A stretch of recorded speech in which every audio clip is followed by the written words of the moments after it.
17 तारीख के दिन 17 मार्च के दिन हम कलेक्टर ऑफिस का घेराव करेंगे और वहाँ पर अपनी बात रखेंगे। तो 23 में मैंने विधानसभा का चुनाव लड़ा था, तो उसमें बहुत सारे भाई कई दलों को छोड़कर हमारे साथ आए थे। उनमें से हमारे साथ एक आयुष जी शर्मा थे,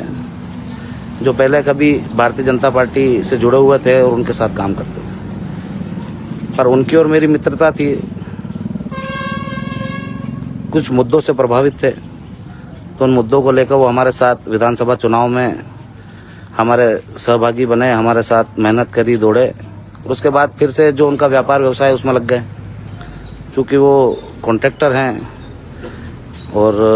सरकारी गवर्नमेंट के जो ठेके होते हैं रोड के वो लेते हैं, तो रोड का ठेका लेकर वो रोड बनाने का काम कर रहे थे। कल 3 बजे जो माइनिंग के इंस्पेक्टर है गणेश साहब, वो उनकी साइट पे गए और जो डंपर गिट्टी पे चल रहे थे और गिट्टी पे चलने के साथ उनके पास उसकी बाकायदा रूप से वीडियोग्राफी है, जहाँ से जिस गिट्टी क्रेशर से वो गिट्टी डलवा रहे हैं उस डंपर में, और जो बीच में एक मंडी का टोल आता है उसमें भी वो होके निकलता है मंडी में होके, तो वहाँ भी कैमरे हैं। तो उस कैमरे में भी साफ तरीके से दिख रहा है, हमने उसके वीडियो फुटेज देखे, कि उसमें गिट्टी है और उसकी बाकायदा वो रॉयल्टी लेते हैं और रॉयल्टी के साथ ही उसको चलाते हैं। उनके पास जो 6 डंपर थे, उनके 6 डंपरों की जो चल रहे थे, 5 डंपर 4 डंपर जो भी, उनकी सबकी रॉयल्टी है। और 4 डंपर जो भरे हुए थे उनको पकड़ के नहीं लाए, उनकी रॉयल्टी थी। और ये 2 डंपर जो लेके आए इनकी भी रॉयल्टी थी और खाली पड़े हुए थे।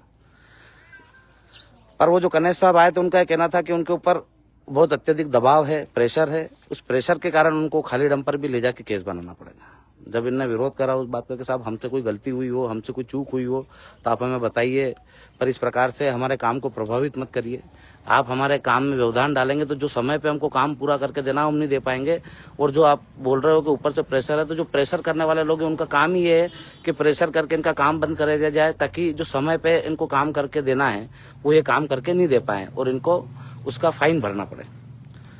इनने इनकी जितनी भी परमिशन थी वो बता दी उनको, वहीं जो रॉयल्टी थी उस गिट्टी की वो बता दी कि ये गिट्टी का डंपर भर के आया था सर, इसको हमने यहाँ खाली करा है और अभी जो खाने का टाइम हो गया है दिन में, तो जब रेस्ट का टाइम है तो हम खाना खाने के लिए सब रुके हुए हैं और ये डंपर खाली है। क्योंकि मैंने बहुत सारे विद्वानों से पूछा, वकीलों से पूछा, तो उनका यह कहना था कि खाली डंपर पे कोई सा भी केस नहीं बन सकता है, खाली डंपर खड़ा था। और वैसे उनको कागज देखने थे तो उन्होंने उसकी जो रॉयल्टी थी वो बता चुके थे। रॉयल्टी बताने के बाद भी उस डंपर को, दोनों डंपरों को यहाँ जो है अपने रिंगनौद थाने में लाए, यहाँ ला के खड़े करे और पुलिस के सुपुर्द करके, और पुलिस को ये बोला उनने कि जो ये डंपर है ये मुहर्रम से भरे हुए और मुहर्रम पे चल रहे थे। जबकि सामने वीडियो में दिख रहा है, हम वो वीडियो भी डालेंगे फेसबुक पे, इंस्टाग्राम पे, और जो संबंधित अधिकारी उनको भी पेश करेंगे कि जो वीडियो दिख रहे हैं कि इसमें गिट्टी जा रही है, गिट्टी खाली होने जा रही है, और समय के साथ कैमरे में रिकॉर्डिंग है कि 1:03 पे वो डंपर भरा है, 1:03 में यहाँ पहुंचा और 1:03 पे वहाँ खाली हुआ, और उसके बाद वो खाने के लिए खड़े हो गए। तो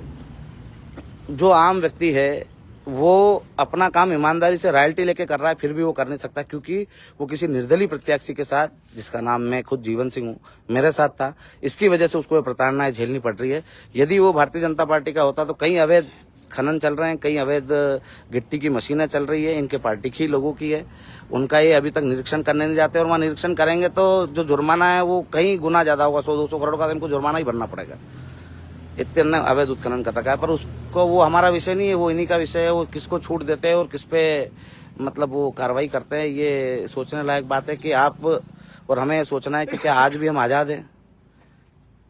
या फिर जो प्रशासनिक तानाशाही है इसके विरुद्ध हम दब चुके हैं और हम गुलाम हो गए। आप सबसे निवेदन है कि 17 तारीख को कलेक्टर ऑफिस के घेराव में सम्मिलित हो। जिस प्रकार से हमने एक मुद्दा और उठाया था, उसमें जो बोरवनी में अवैध जो गोचर भूमि है, मतलब जो हमारी गोचर भूमि है उस पर अवैध ये भट्टे चल रहे हैं, उनको हटाने की भी हमने मांग करी थी, वो भी तक नहीं हटे हैं।